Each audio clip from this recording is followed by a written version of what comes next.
آج نوجوان لڑکا ہے کہتا ہے مجھ سے بھوک برداشت نہیں ہوتی. میرے بھائی رب بیماری لا دینا, اللہ سے دعا مانگے اللہ شفائیں عطا فرمائے, اور دعا کرے اللہ آزمائش سے محفوظ فرمائے. آپ یقین کریں میں نے لوگوں کو دیکھا ہے حلق سے قطرہ نہیں اترتا, خوراک کی نالی لگی ہوئی ہے, اعلیٰ غذائیں پکی ہوئی پڑی ہیں, عرش کا مالک کہتا ہے میں تیرے حلق سے گزرنے نہیں دوں گا. قانون بن گیا. میں نے دیکھا ہے ڈرپ پہ لوگ زندہ ہیں, بوتل لگی ہوئی ہے گلوکوز کی, گزارا چل رہا, اعلیٰ غذائیں پڑی ہیں, لاکھوں روپیہ تجوری میں پڑا ہے. مالک کہتا ہے تو نہیں کھا سکتا, تو وہ کھانے نہیں دیتا, نہیں کھانے دیتا. ایک شخص یورپ کے علاقے کا, میں کسی کالم نویس کا پڑھ رہا تھا, وہ کہتا میری خربوں میں جائیداد ہے لیکن میرے معدے میں ایسی تکلیف ہے کہ میں آٹے کو چھان کر جو اوپر سے بورا نکلتا ہے صرف وہ کھا سکتا ہوں, اس کے علاوہ میں کائنات کی کوئی نعمت کھا نہیں سکتا.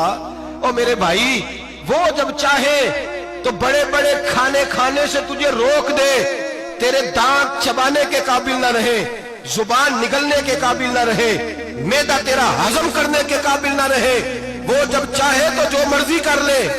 وہ کہتا چل تو میری مرضی پہ چلنا, ایک مہینہ میرے کہنے پہ نہ کھا, ایک مہینہ میرے کہنے پہ نہ کھا, تو یا اللہ تو کیا کرے گا؟ فرمایا صوم تصفو.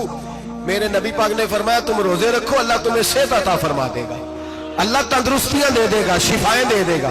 تم روزے رکھو, اللہ تمہیں, سبحان اللہ, اللہ تمہیں, اللہ طاقت دیتا ہے, ہمت دیتا ہے, اللہ ہمت دیتا ہے. میں نے دیکھا ہے, میں نے بزرگوں کو دیکھا ہے, ضعیف لوگوں کو دیکھا ہے, کمزور لوگوں کو دیکھا ہے, میں نے دیکھا ہے روزے رکھتے ہوئے, مزدوروں کو دیکھا ہے روزے رکھتے ہوئے. میں اپنے ابا جی کو کہتا ابا جی اتنی سخت گرمی اور مزدوری آپ کرتے اور مزدوری کے عالم میں روزہ رکھتے, تو کہتے پتر روزہ کی آندا ہے, روزہ کدوں کو جاندا ہے, روزہ اپنی جگہ تے مزدوری اپنی جگہ ہوتے. اور کئی دفعہ مینوں فرمان لگے, مینوں یار سمجھ کوئی نہیں لگدی, پتہ نہیں روزیاں چ اللہ طاقت کتھوں دے چھڑدا ہے, اتنی زیادہ کام بھی زیادہ کریدا ہے تے روزہ بھی رکھ. بھائی صوم تصفو, میرے مصطفیٰ نے فرمایا تو روزہ رکھ, اللہ تجھے صحت عطا فرما دے گا. رب تعالیٰ تجھے, یہاں ہوٹل کھلے ہوئے ہیں, یہاں عجیب حالات ہیں, ہوٹل کھلے ہوئے ہیں, لوگ بہانے ڈھونڈتے پھرتے ہیں, کہتے ہیں کٹ لگ گیا تھا, ذرا تھوڑا سا خون نکل آیا, سنی پلاس لگائی ہے تو روزہ نہیں رکھا, یہ ذرا مجھے تھوڑی دقت ہو گیا تو میں نے روزہ نہیں رکھا, کھانسی لگ گئی ہے تو روزہ نہیں رکھا. او خدا کے بندے, روزہ تو نعمت ہے. اور سبحان اللہ, میرے نبی پاک نے فرمایا لکل شیء زکات وزکات الجسد الصوم, فرمایا ہر شے کی زکات ہوتی ہے, وجود کی زکات روزہ ہے. روزے رکھو جسم کی زکات نکل جائے گی. فاقہ کرنا بھی میرے نبی پاک کی سنت ہے, مسواک کرنا بھی سنت ہے, اور فاقہ کرنا بھی, مسواک والی سنت زیادہ اپناتے ہیں لوگ, فاقہ کرنا بھی نبی پاک کی سنت ہے. ایک صاحب مجھے کہنے لگے جناب بیٹھ کے کھانا حضور کی سنت ہے. میں نے کہا کبھی کبھی نہ کھانا بھی نبی پاک کی سنت ہے, نہ کھانا بھی حضور کی سنت ہے. اور ہمارے فقہاء نے لکھا ہے جو روٹی زیادہ کھاتا ہے اس میں دو باتیں پیدا ہو جاتی ہیں. کیا کیا؟ ایک بولتا زیادہ ہے, دوسرا سوتا زیادہ ہے, غافل ہو جاتا ہے.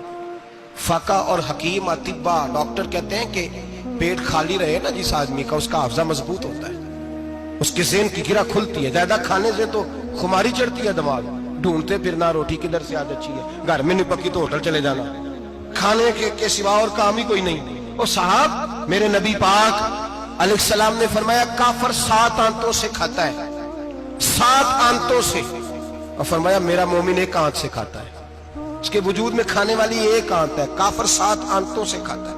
فاقہ کشی سے نورانیت پیدا ہوتا ہے, کم کھانا. لیکن نا نبی پاک صلی اللہ علیہ وسلم نے اللہ سے فاقہ مانگ کے لیا ہے, یا اللہ 1 وقت روٹی دے, 1 وقت کا فاقہ دے, مانگ کے لیا ہے نبی پاک, مانگ کے. حضرت ابو ہریرہ رضی اللہ تعالیٰ عنہ فرماتے ہیں بھوک زیادہ لگتی تھی نا جب مجھے, تو میں حضرت عمر سے, ابو بکر سے, عثمان, مولا علی سے کوئی مسئلہ پوچھ لیتا تھا, اور جب میں مسئلہ پوچھتا تھا تو وہ مجھے روٹی کھلا دیتے تھے.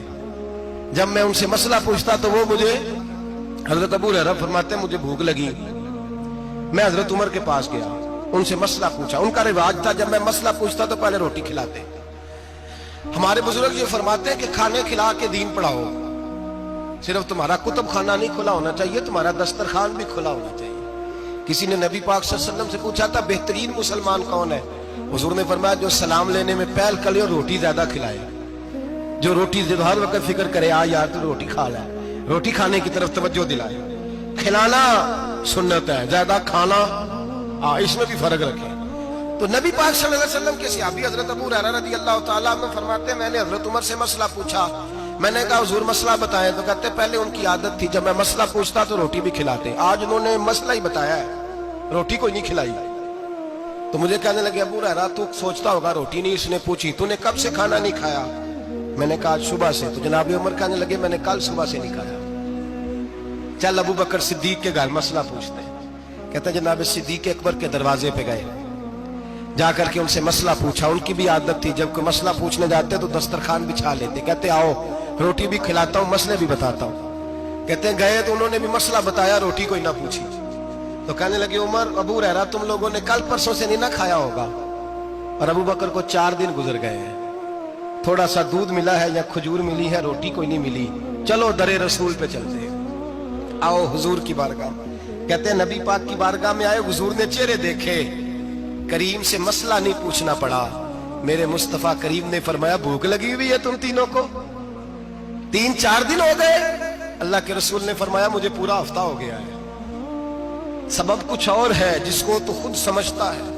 زوال بندہ مومن کا بے زری سے نہیں, بھوک نقصان کا وجہ نہیں بنی, وجہ کوئی اور بنی ہے. رشوتیں جو بازار گرم ہوئے ہیں لوٹ مار کے, یہ روٹی کے لیے نہیں, یہ زیادہ کھانے کے لیے, یہ بینک بیلنس کے لیے گرم ہے. یہ لوٹ مار کا مقصد کوٹھیاں بنانا ہے, روٹی کا تو رب کریم کا وعدہ ہے. جو روز روتا ہے شام کو کہ میرا کاروبار کوئی نہیں, اصل میں کہتا ہے بنگلہ کوئی نہیں, اصل میں کہتا ہے کار کوئی نہیں, پجاروں کوئی نہیں, روٹی تو اللہ عطا فرماتا ہے, اس کا وعدہ ہے. فرمایا حضور نے 3 دن بیت گئے, چلو.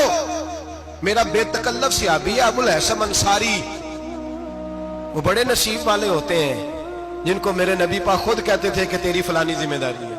اس زمانے کا تو کسی کو کہہ دیا جائے یہ تیری ذمہ داری ہے تو کہتا ہے یہ تو پھٹیکے ڈالنے لگ گئے, یہاں سے تو چھٹی کر جانی چاہیے. خوش ہوتے تھے صحابہ کہ ہماری ذمہ داری لگی. کہتے ہیں حضرت ابو الحسن انصاری کے گھر گئے, نبی پاک نے فرمایا بھوک بڑی لگی ہے کھانا لا. کہتے ہیں حضور نے اسے کہا تو اس آدمی کو تو وجد ہی ہو گیا. اس نے کہا میرے اتنے نصیب کہ حضور کا یہ کھانا کھلا. آؤ دیکھو دنیا والوں, آج جو سب سے زیادہ عزت والا ہے وہ میرا مہمان بنا ہوا ہے. فرماتے ہیں وہ دوڑے گئے, بکری اٹھائی, ذبح کی, بیوی کو کہنے لگے روٹی تیار کر. ادھر کھجوریں توڑی, انگور توڑے, کہنے لگے حضور آپ جب تک تناول کریں تب تک کھانا پک جاتا. حضرت عمر کہتے ہیں روٹی پک کے آئی, بڑا پیارا گوشت, بڑا اچھا سالن, بڑا خوبصورت خلوص والا کھانا. فرماتے ہیں میں نے بڑا ہی کھایا. نبی پاک نے نہ ایک روٹی لی اور چھوٹی چپاتی, تھوڑا تھوڑا سالن کونوں سے, اور جب نبی پاک نے کھا لیا تو حضور کی آنکھوں میں آنسو آئے. حضرت عمر کہنے لگے حضور روئے کیوں؟ نبی پاک نے فرمایا سوچتا ہوں 7 دن کے فاقے کے بعد کھایا ہے, پر ڈرتا ہوں رب اس کا حساب پوچھے گا تو جواب کیسے دینا ہے, اس کا حساب بھی تو دینا ہے نا جو کھایا ہے. تو حضرت عمر فاروق کے ہاتھ میں کچھ چیز تھی, زور سے زمین پہ ماری, کا محبوبہ 7 دن کے بعد بھی روٹی کھائے تو حساب دینا ہے. نبی پاک فرمانے لگے عمر وہ مالک ہے نا, تو جب دیتا ہے تو حساب نہیں لے سکتا, حساب تو دینا ہے, حساب تو دینا ہے, تیاری رکھو. صحابہ کرام فرماتے ہم نے ارادہ کیا کہ آج کے بعد ہم پھر فاقے کریں گے, کم کھائیں گے, اس لیے کہ حساب دینا ہے. میرے بھائی وہ فاقہ کشی کرتے تھے, ڈرتے تھے. یہاں تو لوگ کھا کے بیمار ہیں, کھاتے جا رہے ہیں, سوتے جا رہے ہیں, کھاتے جا رہے ہیں, سوتے جا رہے ہیں.